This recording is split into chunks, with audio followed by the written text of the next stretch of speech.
ya conocemos bien desarrollada es un eritrocito, pero que antes fue un reticulocito, que antes fue un eritroblasto, acidófilo y antes fue un eritroblasto policromático, y antes un eritroblasto basofílico y un proeritroblasto. Entonces, es la creación. Max, ¿tú quisieras agregar algo más? Pues que es por diferentes líneas celulares, que, bueno, al fin y al cabo todas inician a partir de pues una célula madre y pues de hecho el libro daba varios conceptos, que era si era totipotencial, multipotencial, entre otras, y pues ahora sí que derivaba a varias líneas celulares y estas a otras. Exacto, lo que dice Max es muy importante. Al final, la hematopoiesis, juntando el concepto que nos estaba explicando Feli, es de la producción de todas las células de la sangre, todas las células de la médula ósea, ¿ok?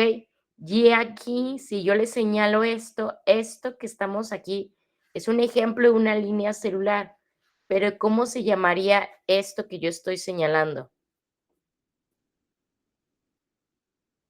Diferenciación. Diferenciación. Sí. ¿Ok? Es una diferenciación, parto de una célula inmadura que va madurando hasta que está completamente al tiro para salir a la circulación sanguínea. Pero si estamos hablando de que es una línea celular, ¿qué línea celular sería esta?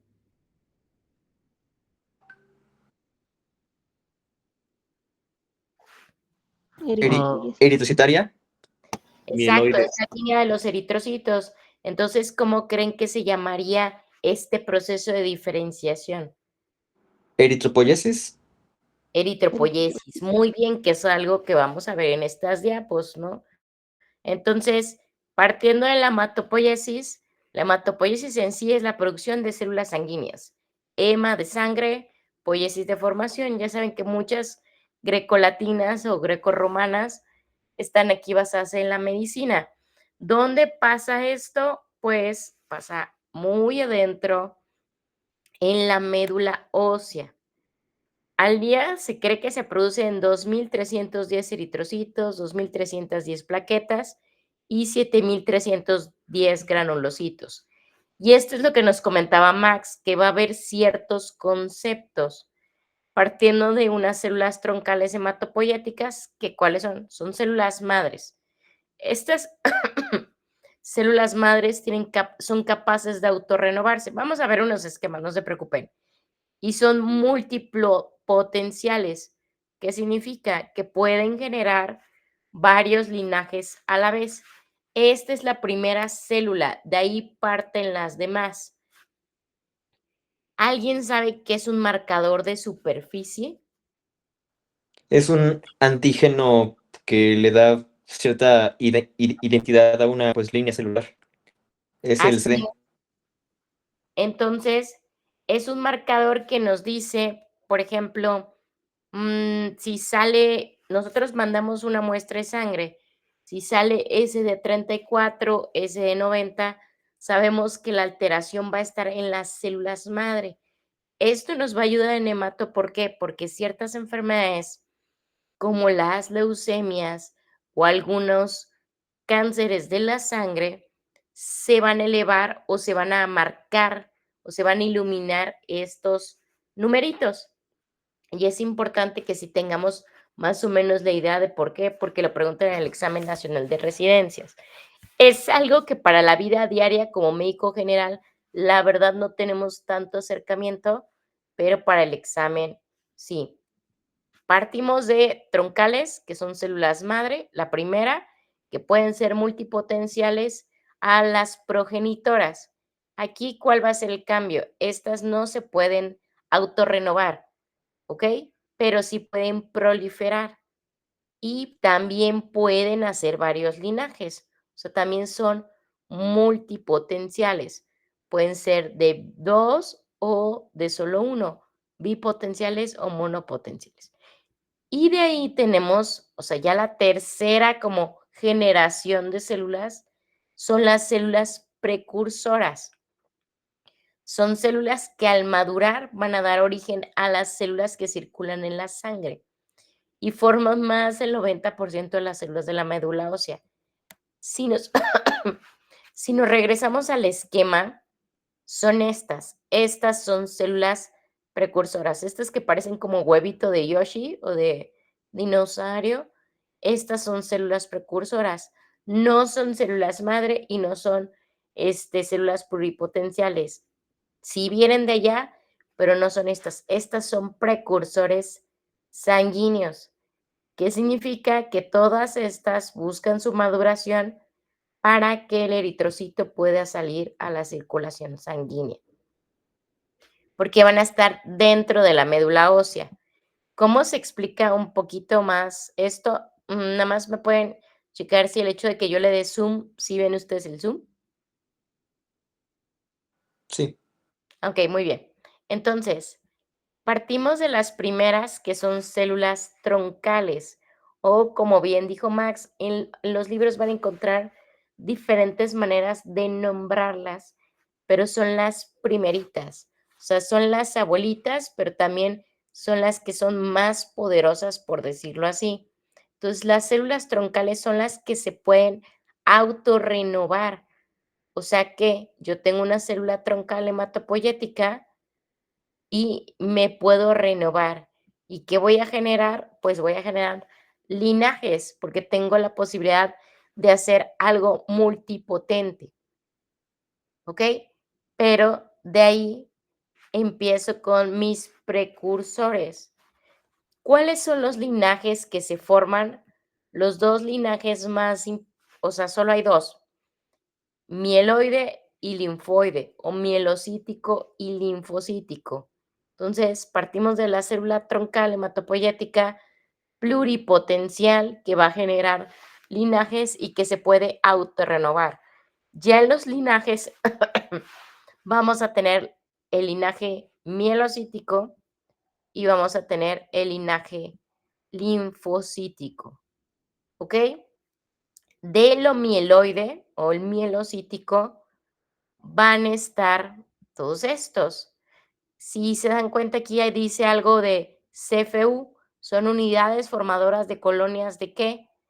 Aquí, de eritroblastos, que a su vez van a ser un eritrocito. Después, unidades formadoras de colonias de MG, que es de megacardioblasto, que es un megacariocito. El megacariocito, aquí abajo tienen las plaquetas, porque ese es el producto final. Todos los que están acá, que tienen más dibujitos, más puntitos, más lunares, son ya las células que están en la circulación sanguínea. Las previas son precursores. ¿Qué significa? Vamos a hacer una raya por acá. Que a partir de esta línea morada que les voy a dibujar, todas estas es normal encontrarlas, por ejemplo, en una biometría hemática. ¿Por qué? Porque ¿de dónde se saca la sangre de una biometría hemática? ¿Sangre venosa? Es una sangre venosa. O sea, por ejemplo, te pueden hacer una punción de tu vena braquial, de la vena femoral. También se puede mandar de la arteria sin problemas, obviamente es más doloroso, pero significa que es de la circulación sanguínea, o sea, de la sangre que anda ya por todos lados. En cambio, si nosotros andamos buscando encontrar megacarioblastos, eritroblastos, monoblastos, estos verdes, ¿dónde esperan encontrarlos? ¿En la médula ósea? En la médula ósea. Es normal encontrarlos en la médula ósea. Obviamente se tienen sus porcentajes. Por eso él les va una pregunta. Entonces, si nosotros encontráramos blastos en una biometría hemática, ¿es bueno, es malo? ¿Qué será? Estaría Pues mal, ¿no? Estaría es como mal. las bandas. Exacto. Es como las bandas. Muy bien. Entonces, ahí les va. Si nosotros encontramos blastos en una médula en una circulación sanguínea, en una biometría, significa que probablemente tengamos problemas aquí en las células dendríticas, en monocitos y hasta en los neutrófilos. Casi siempre los blastos, pues, son de leucemias. Y las bandas, ¿qué será? Pues son neutrófilos inmaduros. ¿Qué significa?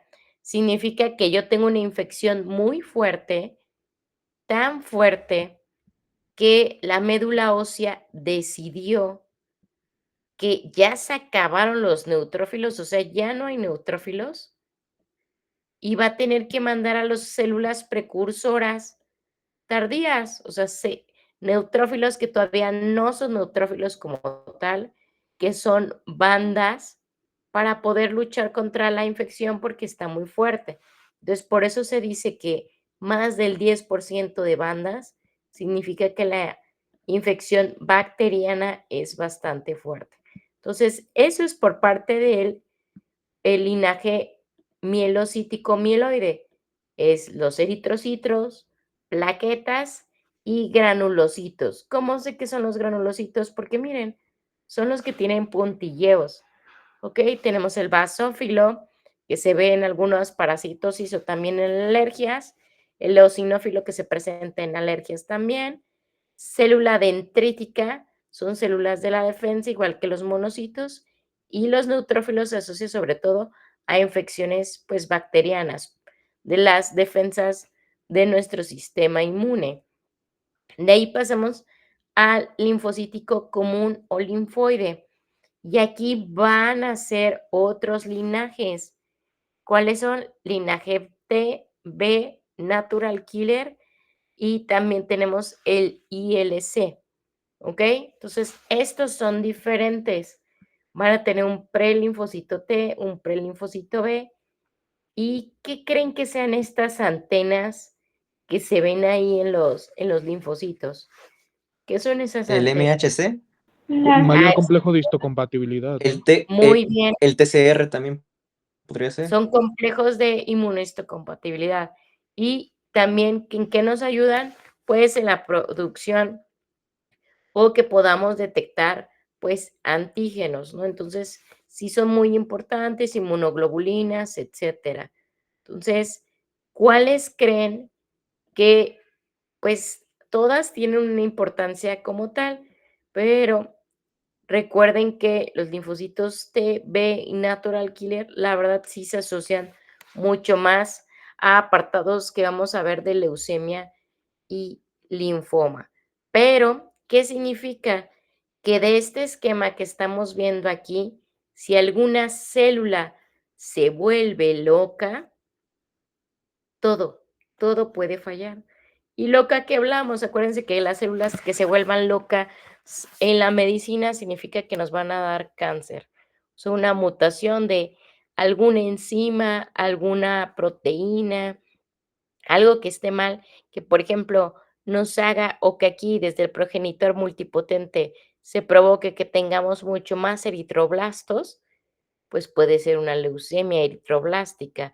Entonces, si hay algún error en este árbol, se puede provocar una enfermedad. O al revés, el hecho de que no podamos producir, por ejemplo, plaquetas por una situación autoinmune, pues vamos a tener una trombocitopenia autoinmune. ¿Ok? ¿Dudas hasta aquí de hematopoiesis, chicos? No, Doc. Ok, muy bien. Entonces, vamos a aprovechar. Las clasecitas no les había comentado, pero las clases son muy cortitas. Se supone que académicamente no podemos ver clases muy, muy largas porque el cerebro de todos en algún momento se nos apaga y dice, ya no más, ya no me entra más información. Entonces, para que vayan considerándolo. Esta es la misma imagen que les enseñé hace rato. ¿Y por qué? Porque lo que aquí vamos a estudiar es el linaje de la eritropoyesis. Entonces, ¿qué linaje sería este que estamos viendo en pantalla? ¿Mieloide o linfoide? Mieloide. Mieloide. Mieloide. Exacto, muy bien, mieloide. Y estos que les voy a poner en una rayita azul, pues son precursores hasta los reticulocitos. Los reticulocitos van a ser muy importantes en el estudio de la hematología y ahorita van a ver por qué. ¿Ustedes saben cuánto vive un eritrocito en la sangre? 120 días. 120 días. Exacto, 120 días. Y si yo les pregunto cuál es el estudio que no es de hematología como tal, pero que el hecho que los eritrocitos vivan 120 días nos puede dar una pista de si alguien está llevando su control como debe ser. Hemoglobina glucosilada. Exacto, la hemoglobina glucosilada. Entonces, ¿por qué? Porque le sacamos una muestra a un paciente que vive con diabetes y podemos saber cómo estuvieron de azucarados sus eritrocitos en los últimos 3 meses, porque eso es lo que dura un eritrocito. Entonces, miren, ¿dónde se hace todo esto? O sea, tanto la hematopoiesis como la eritropoiesis. Aquí, ¿este hueso cuál es? ¿Es un fémur? Femur. Es el fémur, ¿no? Entonces es un hueso largo. Y si se dan cuenta, tiene ciertos componentes. Aquí algo llamado hueso esponjoso, que se ve ahí como unas trabéculas, como si fuera un arrecife, por decirlo así. Y aquí en el hueso esponjoso vamos a tener algo llamado médula roja.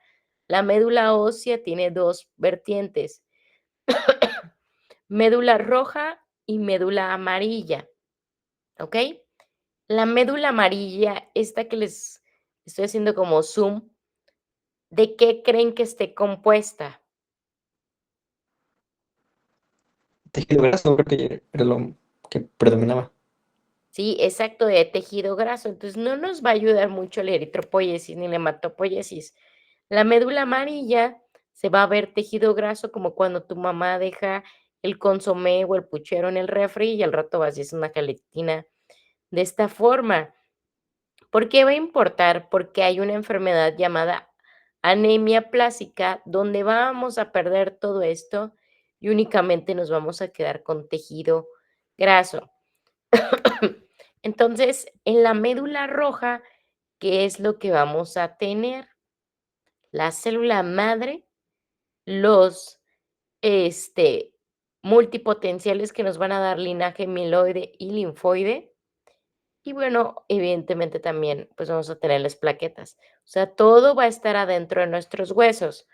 Por eso cuando se hace el aspirado de médula ósea, es en ciertos huesos, pues en la cresta de la pelvis o en el esternón, pero también cuando nosotros vamos a donar médula ósea, que también se puede, igual la cresta de la pelvis puede ayudar bastante.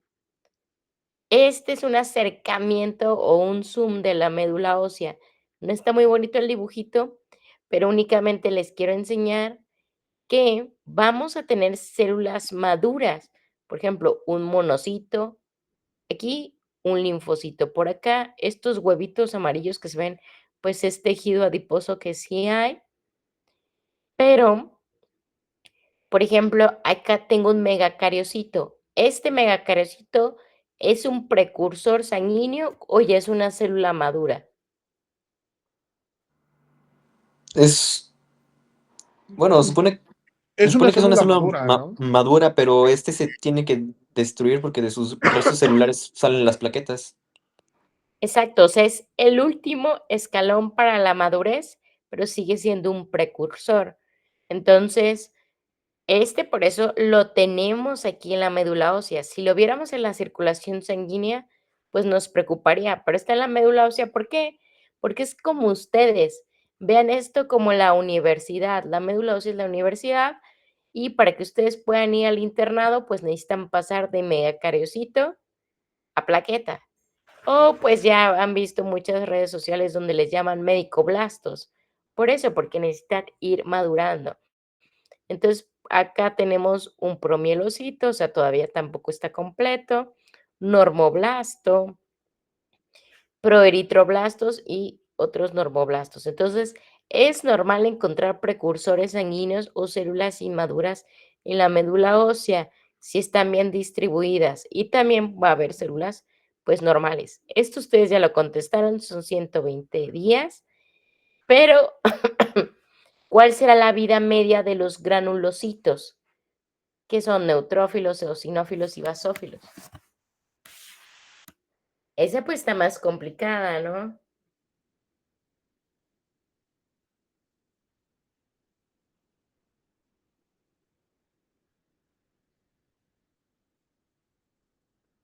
Bueno, yo creo que esa no. Es, Ajá, te gané, perdón.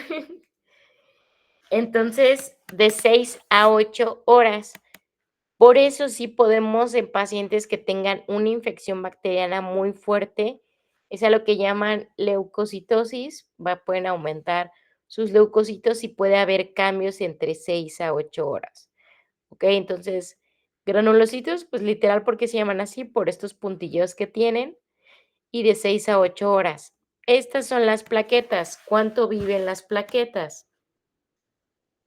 8 a 10 días. Exactamente, de 7 a 10 días. Entonces, estas plaquetas se ven como si fueran unas estrellitas de mar y de 7 a 10 días. ¿Y los linfocitos cuánto tiempo creen que vivan? Un linfocito B puede vivir años. Exacto, entonces años. ¿Cuál creen que sea la enfermedad donde no tienen una buena linfopoiesis? La leucemia. Puede ser que tengamos linfopenia y tengamos pancitopenia, pero ¿cuál es otra enfermedad que por alguna razón no vamos a tener células de la defensa? Tenemos una inmunodeficiencia. VIH. Exactamente, más bien SIDA, ¿no? O sea, el síndrome de inmunodeficiencia adquirida humana. Entonces, tuvimos una infección por VIH que desarrolló SIDA. Entonces, estos pacientes, imagínense, en años, pues no van a tener esta producción. Entonces, ¿cómo sabemos cuando alguien es indetectable? O sea, ya no tiene carga viral y también ya tiene una cifra de linfocitos adecuada. Estos son los eritrocitos. El eritrocito se parece, para los que les gustan las donas Krispy Kreme, es como si fuera una dona. La cuestión es que no tiene el hueco de en medio. Pudiera parecer que es un núcleo, pero no lo es. Los eritrocitos no tienen núcleo. Lo que tienen es como una capita, es un citoplasma que únicamente es para tapar el huequito, pero parece una dona. El tamaño es de 7, 8 micras y tiene una forma bicóncava. Eso los hace que sean muy flexibles para que puedan pasar por la circulación sanguínea. En la eritropoiesis, o sea, en la producción de estos eritrocitos, que es esto que vimos en este dibujito, o sea, ¿cómo es que llego a esto? Vamos a tener 3 fases. Hay una fase de producción. Aquí va a intervenir una hormona. ¿Qué tipo de o cuál hormona creen que sea? Eritropoyetina. eritropoyetina. Exacto, la eritropoyetina, ¿ok? Y la eritropoyetina, ¿en dónde se produce? Las células NOR del el riñón. Exacto, en las células del riñón. Entonces, ¿quién creen que no puede producir, o sea, quién va a tener una anemia por falta de eritropoyetina? Pacientes nefrópatas. En pacientes nefrópatas, exactamente, porque sus riñones se van haciendo pequeños por hipotrofia y entonces ya no van a poder producir eritropoyetina. Entonces, aquí vamos a tener la producción. También vamos a tener otras 2 sustancias que nos van a ayudar a una adecuada eritropoyesis. ¿Cuáles serán?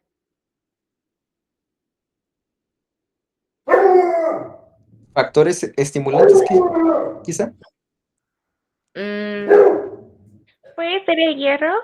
El hierro, muy bien. El hierro es la otra, la otra, el hierro es la otra sustancia que debemos de ocupar para una adecuada eritropoyesis. Y nada más nos falta una. Ácido fólico. Ácido fólico y vitamina B12. Entonces, ahí tenemos las otras 2 anemias. Tenemos anemia normocítica normocrómica por no ocupar eritropoyetina. Tenemos anemia ferropénica por no tener buen hierro y tenemos anemia megaloblástica por falta de folatos y de vitamina B12, ¿ok? De ahí tenemos otra fase, que es la fase de madurez. Y que es lo que estamos viendo, bueno, que estábamos viendo en la pantalla hace ratito. Y tenemos una fase de destrucción. A ver, denme 5 minutitos, denme un minutito, que creo que me está